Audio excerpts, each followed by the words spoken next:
What's up, guys? Welcome back to 31 Days of Horror. I am Morgan Film Fan. Let's jump into some scares. Day 25 brings us to American Beast. This is an indie film that was shot mostly in Minnesota, but is supposed to be taking place in North Dakota. And this is basically a creature feature. It is directed by Livingston Oden and Taylor Scott Olson, if I'm pronouncing those names correctly. And low-budget film released by ITN Distributions, which is very much in the vein of Gravitas Venturas, Wild Eye, Uncorked. They release independent cinema, and you get a lot of hidden gems, and then you get other not so great stuff. It's really a mixed bag with those companies. What we have going on here is we have this guy named James. Basically, he loses his mother at the beginning of the film. To a heart attack. When he goes to set the funeral arrangements and stuff, he finds out that his mother has left a box in a locker somewhere up north, in the north part of North Dakota. And he takes a road trip up there to go retrieve it and see what belongings that his mother has left behind. And when he gets there, he finds that there's a bunch of letters and journals in this box talking about the history of his family and their records pretty much of this mystery monster being that is responsible for taking the lives of many people and has become kind of like a urban legend, essentially, that nobody likes to talk about, everybody likes to cover up, and the police are covering up and stuff like that. So it's a monster movie, like I said. I'm gonna talk about many things. First of all, this film wasn't for me, straight up. Basically, the film is almost anthology feeling, and it's a lot of flashbacks. Like, it's 75 to 80% flashbacks. It's this guy reading journals, and it's flashing back to his family. So it flashes back to his great-grandfather, Frank, who was married to this woman named Margaret. And that flashback is totally black and white, and it's meant to look like the 1800s. Now, they do the best job they can, but being that, you know, with the budget they have, I think they should have just left it in color and focused putting their budget towards costumes and backgrounds and making the aesthetic look more like the 1800s rather than just making it black and white and editing the voices, because it just visually didn't sell me that it was the 1800s kind of thing.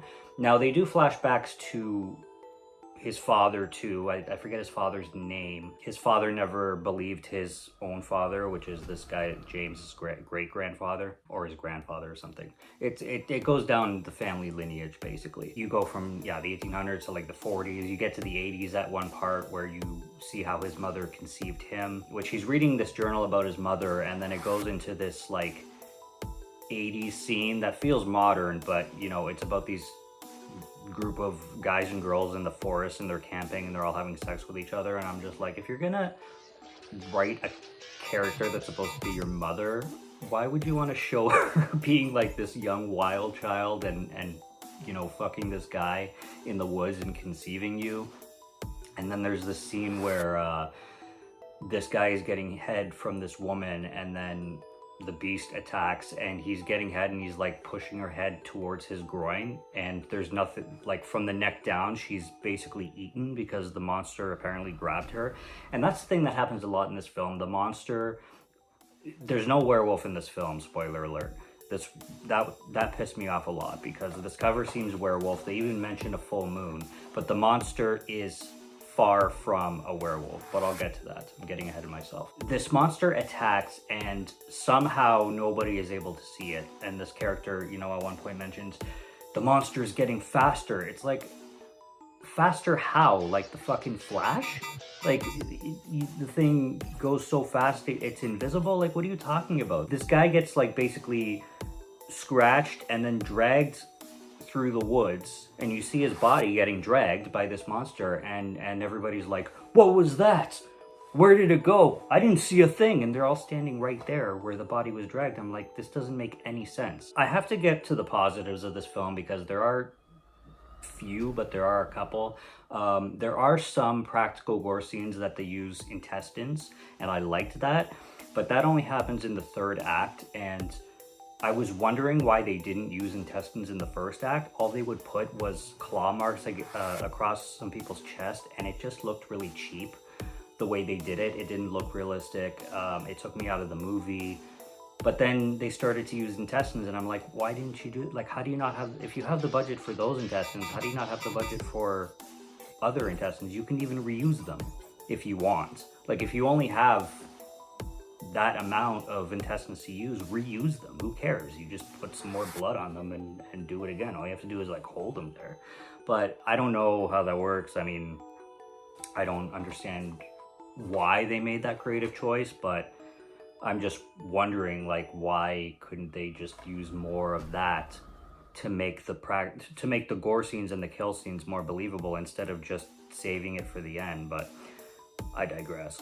And then there was this found footage moment that happens again in the third act, which was the best part of the film. It felt like a short film in and of itself, and almost to the point where I'm wondering if they just had that found footage short and then they built a movie around it.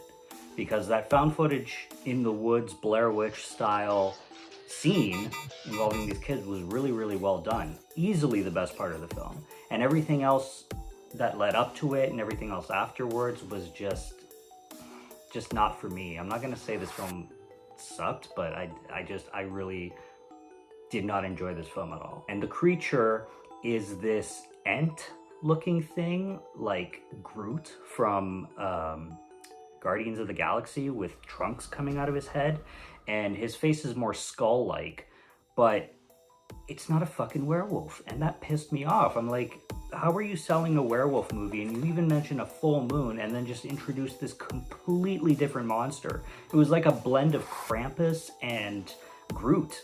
Like, it was just so ridiculous looking, and I guess the CGI was okay on it, but I'm just waiting for a werewolf and then this thing shows up. I'm like, what the hell is this? Why? Like, why? It's just, it was bizarre. It was beyond bizarre. I just, it didn't work for me. And then the film ends.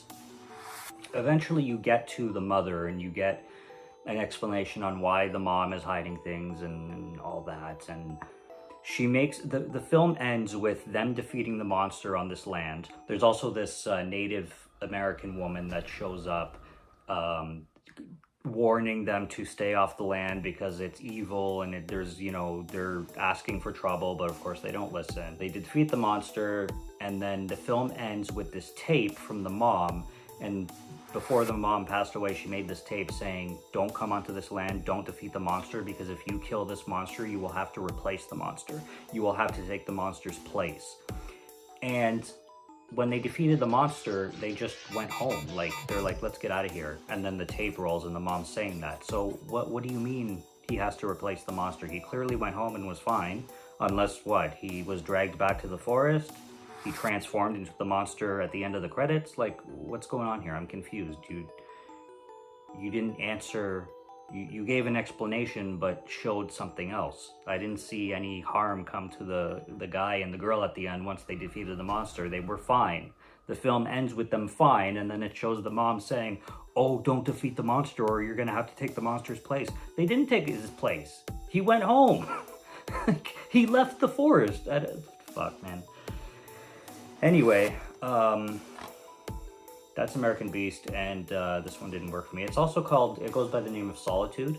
That's an alternate title for the film, as well as Beast of Prey.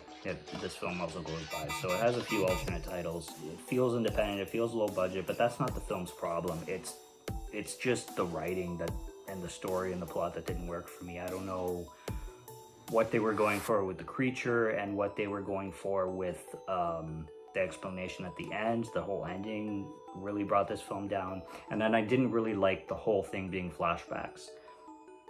You know, like, I wouldn't make that decision personally, but that's just me. Like, when the majority of your film is flashbacks, and you could have made a normal modern day werewolf film, or even use that fucking monster if you want, but like, you could have made a modern day film without the flashbacks and without the, like, I don't know how you're saving money by doing that, or time, or budget, or, you know, I'm sure it would cost the same making it modern versus a bunch of flashbacks. I'm sure that I would assume the flashbacks would be harder, if anything. And then I have to talk about this character named Jacob, who is in the 1800s, he's friends with the great-grandfather, and then he's also in modern day as an old man. And they use the young guy and they put makeup on him to look like an old man. And it's just the weirdest and most bizarre and most, I don't get it, creative decision I've seen, because he does not look like an old man. He looks like a kid in a costume. And how much more money would it take to use the money that you used on all that makeup and the beard and the white face and the wrinkles and that just look not professional, and take that money and use it to cast an actual guy that's in his 60s or 70s? He's not on screen for that long as an old guy. So cast an older gentleman for the same amount of money probably.